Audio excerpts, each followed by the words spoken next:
G'day guys, Wereman here. Welcome back to the workshop. So we're doing some more optional rules with my mate Adam. Say g'day, buddy. G'day! Talking about quad stuff, I'm always excited about that. Yeah, well, this Anything is to do one with that applies to quad mechs fairly easily, but you can also apply it to vehicles and bipedal mechs. Does it actually mention quad mechs in there? Oh, yeah, it does. Cool. Okay. I was going to say quad mechs. It doesn't say quad mech. There's no heading for quad mechs. Good Lord. All right. So we're on, sorry, sidetracked myself. We're on page 21 of TAC Ops, Natch, and we are looking at the hold down rules.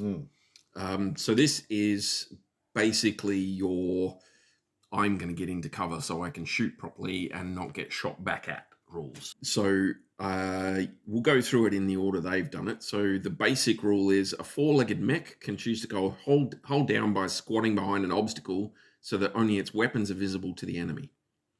Though the mech can do this in any hex, the maneuver will only help the mech if it has partial cover from its opponent without going hold down. So you have to be behind one level or inside a wood. You have to have partial cover. Some sort of cover modifier. Yeah. So going hold down or leaving a hold down costs 2 movement points. Attacks against a hold down four-legged mech are resolved normally unless the mech has partial cover. Right? So there's no point doing it unless you've got that partial cover already. Okay. If partial cover exists between the attacker and the four-legged mech, the attack receives a +2 modifier in addition to standard partial cover modifiers. As usual, attacks that strike the legs will strike the terrain instead. So you've got that level 1 hill in front of you. Yep. You go partial cover and you go hold down. There's a +3 modifier. So +2 plus your 1 for cover, because that's that level 1 hill in front of you gives you a +1, right? Yep. All right. Then you get a +2 for going hold down. So as a quad. As a quad. As a quad. So total +3. And then in addition, you don't get leg hits. So, which is nice. Which is cool. So +3 and leg hits ignored is pretty solid. They're all legs. Yeah. You can, though, technically do this with a bipedal mech as well, which is cool. Yes. So you can do what they call taking a knee, which is a thing. Yep. Everybody's seen people do that. So you can drop to one knee on the ground with the other leg bracing for support. All the rules above apply to a bipedal mech taking a knee to go hold down. Except that to leave hold down, in addition to your 2 movement points, you have to make a piloting skill check. Yes, that's right. Okay. So you get the +1 for cover and the +2 for being hold down. Leg hits are ignored, and it's 2 movement points to go hold down. But in addition to the 2 movement points to get out of hold down, you have to make a piloting skill check. Yeah. Failure doesn't result in a fall, but you just don't stand up. Yeah. Okay. So thankfully, you're not tipping yourself over and flopping around, are you, Keith? I think quad mechs are for him, especially because you don't have to do a piloting check to stand up if you have all of your functioning legs. Okay? Yeah. So unless one or more legs have been destroyed, you basically stand up for no check. You still pay the heat, you still pay the movement cost to do it as per normal, but you don't have to roll. They're so good. Which is really, really cool. Yeah. Yeah. I'm going to get into tripod mechs at some point, and I'm going to show you how useful they are because they're really good. But technically, a hold-down mech can punch units in the same hex. Punches against the mech are resolved using the kick location table. Hold-down bipedal mech is considered to be level 1 level tall. May take advantage of level 1 terrain to gain partial cover, may still be targeted by punch attacks. So you're technically considered 1 level there, but you're still shooting because you've got the thing. So when you do physical attacks against someone who's standing next to you, you attack the legs. Yeah. You punch the legs. That's what you can do. Yeah, so you'd be punching legs because you're squatting down. You're punching forward into the legs. But the mech who's your opponent, who's standing, they can do their full whatever. Yeah, it does still say it still may be targeted by punch attacks. Okay. Yeah. Okay. So a mech can move from the hold down or taking a knee position to prone without using movement points. I think normally going prone costs you like 2 or 3. I can't remember now. I haven't done it before, but technically you can voluntarily go prone. because it's harder to hit from a distance if you're. Look that up. Yep. So to move from a prone position to a hold down position requires the expenditure of 1 movement point plus 1 movement point for each missing and or destroyed leg actuator, but does not require a piloting skill check. A mech can move from prone to hold down to standing, all in the same movement phase, provided you've got the movement points necessary, and make your piloting skill roll to go from hold down to standing. Yeah. Okay. And I found it. So 1 movement point, and there's no additional heat. You don't have to do any piloting checks or whatever. You just spend 1 movement point and you can go prone. Okay. Well, that's actually easier than... Do you have no piloting skill checks? No piloting Wow. checks. No, you just prone. So you could technically go prone and then up to hold down for one movement point less than just going to hold down, which is insane. Depends what you want to do. Yeah, it depends on what you want to do. Mech transitioning from a standing to hold down position or vice versa retains facing. A prone mech transitioning to hold down has to designate a facing, which can be any direction. Which is per normal. Yeah, cool. So if you're, say, hold down and shooting in one direction and then you want to take off in the other direction, it might actually be beneficial to lie down and then get up facing the other way. Yeah. So instead of trying to get up and then turn, you could just go prone and then get up facing the other way, which is a bit cheesy, but stuff it. We're in for this. Leg-mounted weapons can't be fired when a unit has gone hold down. And if a mech, either four-legged or bipedal, has a destroyed leg, you're not allowed to go hold down, okay? So that's mechs going hold down. It basically just makes it harder for people to shoot at you. You can also take your vehicles hold down. Because they don't normally get cover, there's only a few situations where you can actually go hold down. One of them is to have trench or fieldwork engineers dig in. Yeah. So you can allocate some time before setup for a defender to actually create emplacement things. They dig in and they can create spots where vehicles can go hold down. But a vehicle can go hold down in 3 situations.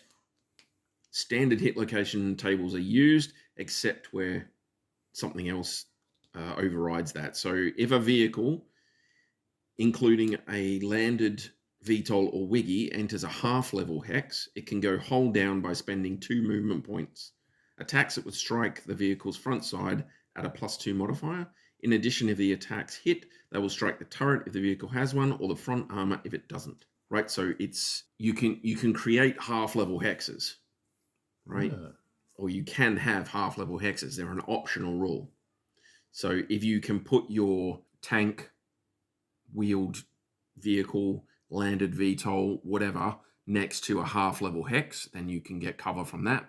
Everything coming in from the front will strike your front armor, no matter the location rolled. Yeah, because you're protected everywhere else. Or it'll hit your turret. Or it'll hit the the turret. Yeah. Well, that's so good. Yeah, which is pretty cool.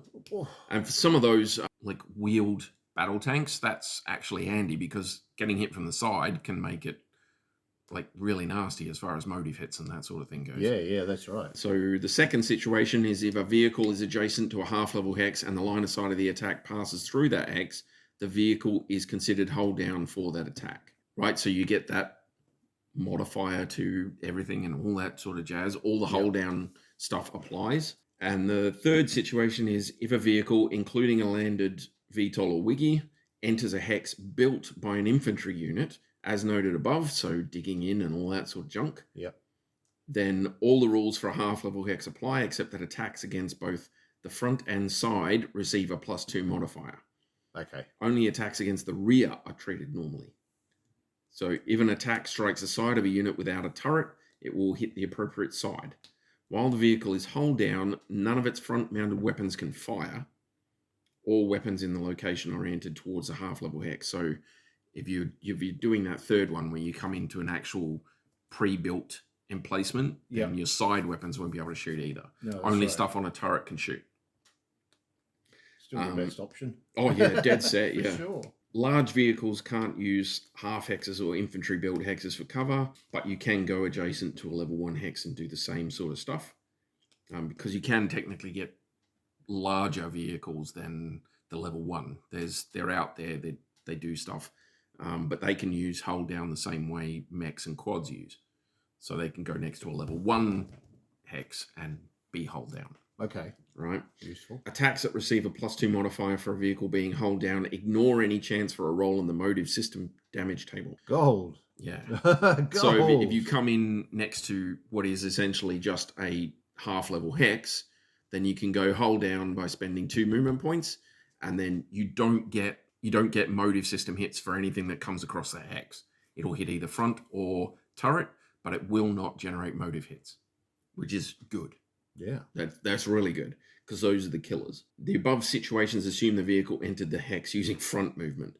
Yeah, so technically you can back into those things, but I mean, why would you want to? You can't technically change facing in the hex. No, because they're designed to hug the sides, aren't they? Yeah. So, yeah. The first and second hex thing. So if you're technically just next to these things, then you can change facing. But if you're in a specific infantry built emplacement, then you can't change facing. So if you back in, your back armor is covered, but you can only you fire using the thing. Turret. Yeah.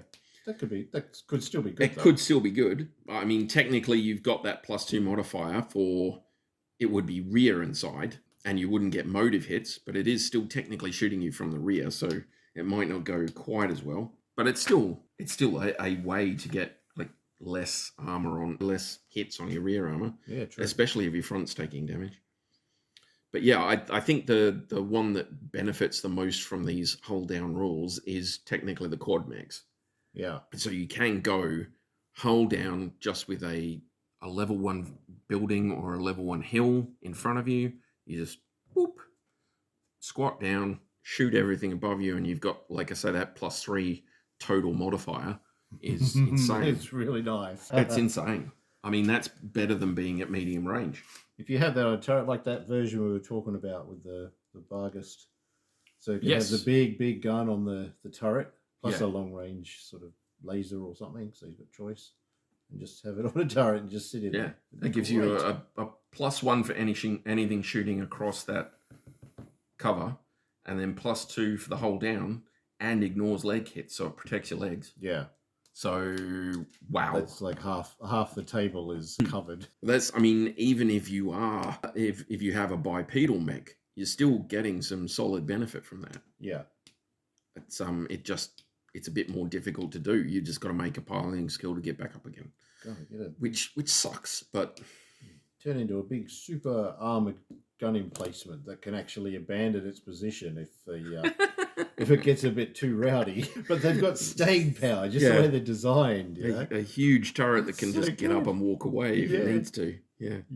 And you can walk them out to their positions while the attackers are coming forward, and they go. But they've got that side slipping thing too, so they could just go into the next one that's built for them, and just you build them further back, and they just do the walk backwards and just go into the next one.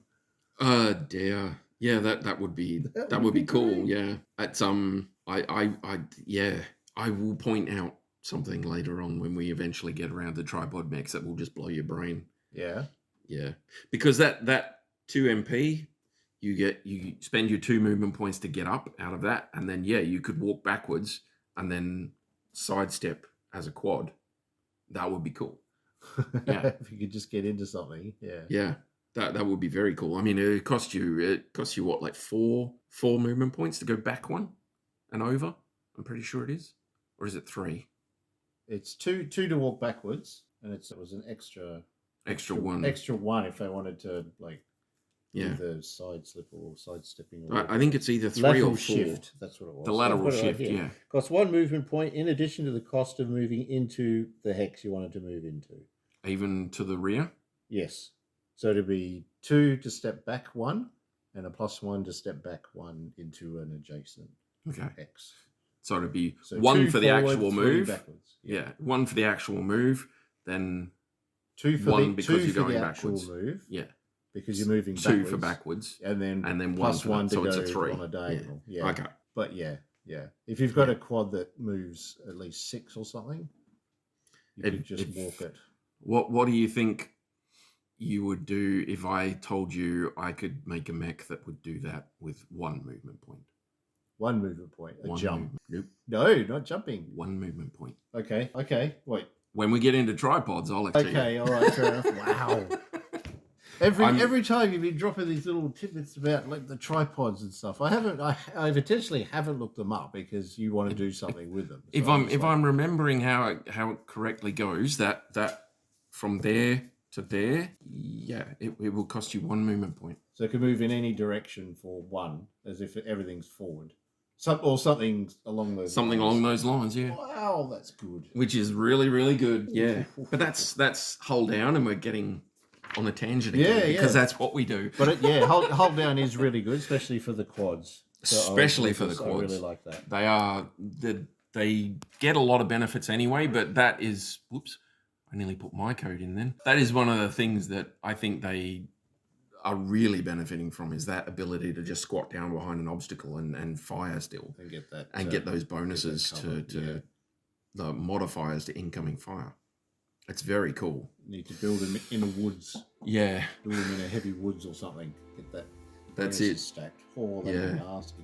Very cool. Combat. You're going to have to take more quads because I don't really. I'm not you don't really get it. good You're with not a fan. but So you're going to have to start taking more quads, buddy. I think so. I'm getting the fetish is really kicking in again now. So.